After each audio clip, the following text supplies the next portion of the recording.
Hello there, dear friends. This is Bob Hudson. This is The Encourager. And hopefully, again, I've got an encouraging word for you today. Now, I'd just like to continue our story from yesterday and the day before. It's the last story in this series of little incidents and episodes in the Christmas story. We've had a look at Mary and Joseph coming from the north, from Nazareth, coming to Bethlehem, and we've seen how the baby was born. And in the last 2 days, we've been hearing about these wise men who were in the school of Daniel in Babylon, and they saw the convergence of the stars or the planets, but they interpreted this to be a sign that something was happening in Israel, that a child had been born, and that this child is the King of the Jews. And so they went on this long journey, first of all to Jerusalem, because Jerusalem was the center of Jewish power, and that's where the King Herod was, the king of the Jews. And they went and they asked, where is the one who has been born King of the Jews? And of course, Herod, he was completely disturbed at this news, because he is the King of the Jews, and he had such a paranoia about anybody else coming. So he was so insecure, and he spent his whole life trying to secure his throne. Now these people come from Babylon and tell him there's somebody's been born King of the Jews. Well, it's not in Jerusalem, and the advisors of the king said it must be in Bethlehem, because when the ruler of Israel, when the shepherd of Israel is born, it will be in Bethlehem. That's what the prophet Micah said. So off they go to Bethlehem. That's where they find the child. They worship him. They bring him these 3 gifts, and they withdraw and are full of joy. They don't go back to Jerusalem as Herod had asked them to do. He said, please come back to Jerusalem, and so tell me where that child is, so that I might go and I might also worship him. But really, he had a different agenda. He was going to kill that kid if he could. At the same time, Joseph had a dream, and in this dream he was told to flee together with Mary and the baby, or the little boy Jesus, and they were to go to a refugee camp in Egypt. And they stayed there for a few years. Joseph obeyed this dream, and he went. And when Herod realized he'd been tricked, and the wise men were they'd gone back home, or a certain time had passed, and he knew they weren't going to come, he sent his killer squad to Bethlehem. And he said, collect all the boys 2 years and below, and kill them all. This is very brutal, very violent, it's absolutely despicable. We don't know how many children there were there, perhaps not so many that it was a complete genocide.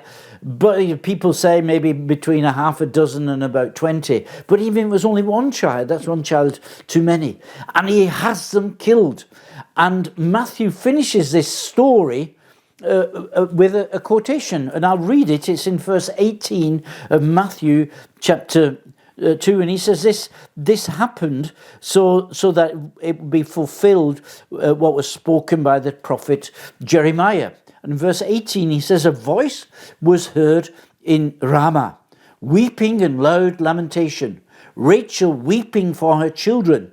She refused to be comforted because they are no more.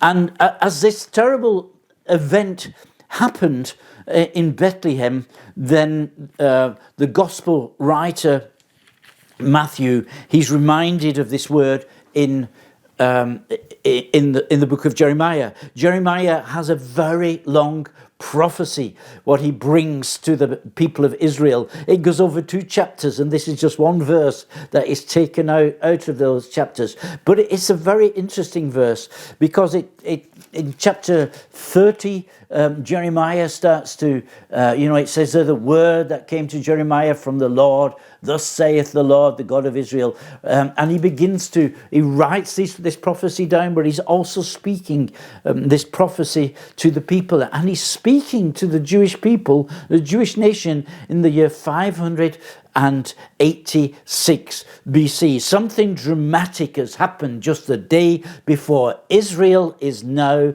in the low point of the whole history, in the darkest hour that they had ever experienced. And what has happened? Nebuchadnezzar, the general and the heir apparent to the throne of Babylon, he has come to Jerusalem for the third time. The first time he came, he took a lot of Jewish people captive. Among others, he took Daniel captive, on his three friends, Meshach, Shadrach, and Abednego. They went into captivity into Babylon. He came again and took other people, and there was this warning: do not rebel against Babylon once more. But the last king of Judah, King Zedekiah, the last king in the line of David, he rebelled against Babylon once more. Certain that God would help them, because God always helps them. But Jeremiah told the people again and again, turn back to God. Come back to God. God loves you, but turn back to him. Turn your hearts back to him. And he says, you've replaced God with this and that. Maybe a word for our generation at the moment. You've replaced God. You're disobedient. You're going your own way. Come, return to God. Oh, otherwise it will have dire consequences. And they said, no, we're very complacent. We'll live however we want, do whatever we want, and God is more or less compelled to help us, because we are the promised people. We are his cherished people. Surely he will help us. But then in the year 586, Nebuchadnezzar came for the third time, and he destroyed the citadel. He destroyed the fortress of Jerusalem. He destroyed the temple, and he took all the people prisoner. He took all the inhabitants who survived this carnage in Jerusalem. He took them captive, and he moved them first of all to Ramah, a town a little bit further north of Jerusalem, and he gathered all the other inhabitants of Judah, and they came together. They like in a massive concentration camp with probably hundreds of thousands of people put in chains, captive. They couldn't run away. They couldn't get away. And on the next day, they were going to be taken on a forced march to Babylon. How many actually got there? I don't know. I guess many died on the way. In fact, there's one of the Psalms tells us, or we read in the Bible, that the Edomites were the tribe that where King Herod came from, that they attacked they attacked the Jews again and again as they were in chains, as they were being taken to Babylon. There were gaps in the defense what the Babylonians had put up, and they would attack them like partisans and kill even little children. Similar to what Herod did. A very brutal, a very difficult time for them. But on this evening, before they are driven to Babylon, Jeremiah speaks to these people again. He doesn't gloat. He doesn't come and say, I told you this was happen. But he begins, the Spirit of the Lord comes on him. We can read that in chapter 30. And he begins to prophesy positive things.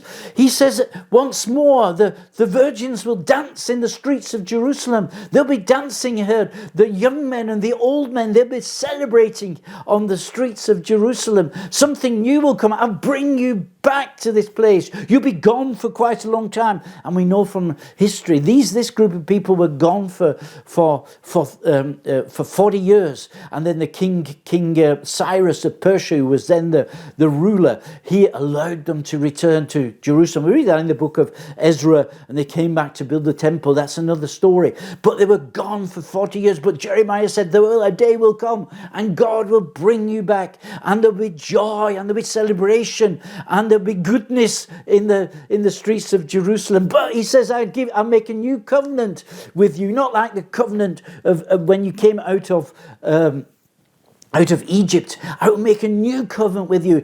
I put this covenant inside of you, and you will all know me from the least until the greatest. This will be a completely different time that will come. And God is promising something. But in the midst of all this positive things, of the people sitting listening to him, they didn't listen to him before, but he's listening to him. Jeremiah always interrupted the popular narrative as the people were saying, there's peace, peace.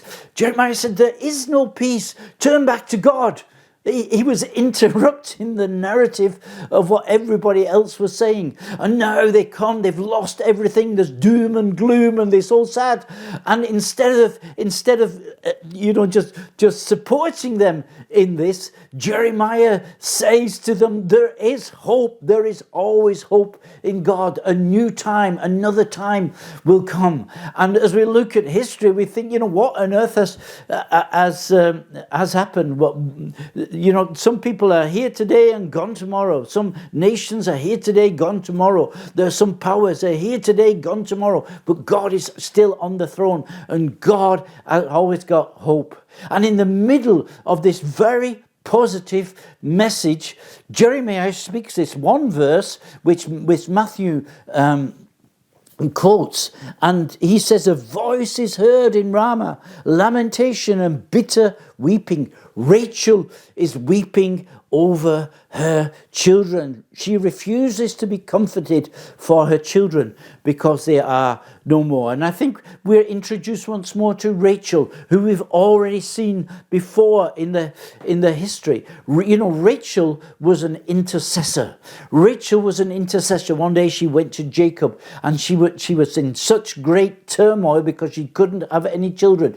And she cried out to him and said, give me children or I die. This was the heart of an intercessor. She was saying, I need something, and I know only God can give me that, but so I just cry to you. And from this very same town, from Ramah, there was another woman in the Bible called Hannah, who also was barren, couldn't have any children, and she cried to God, and her story is written down in one Samuel chapter 1, and she cried to God, and God gave her a child, and this child was called Samuel, which means God hears. God hears our prayer.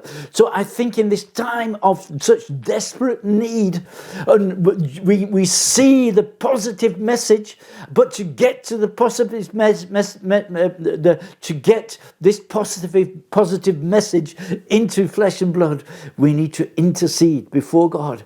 And I think, dear friends, today in our day and age, we have so many positive things that God is saying, that He's pouring down His Spirit on all flesh, on young and old, on men and women, on to abolish also racism and everything. That is the Church of Jesus Christ. But to get there, we have to intercede. We have to pray for Him. Jesus went to Egypt. He's gone. Maybe people who thought, maybe the shepherds who thought this is the Savior, we heard the angels speak, maybe they were thinking he's one of these who's been murdered. He's gone. I hope he's gone. But no, there is hope. And 28 years later, Jesus would appear in Galilee, and he would be baptized by John the Baptist. You see, the Christian message is a message of hope. Hope. The Christian message is a message of hope. And I think the story of Christmas is a message of hope. Dear friends, we have something that we can really trumpet out into this world. There is hope in Jesus. God bless you. Have a wonderful day. See you again tomorrow. You're Bob Hatton, your encourager.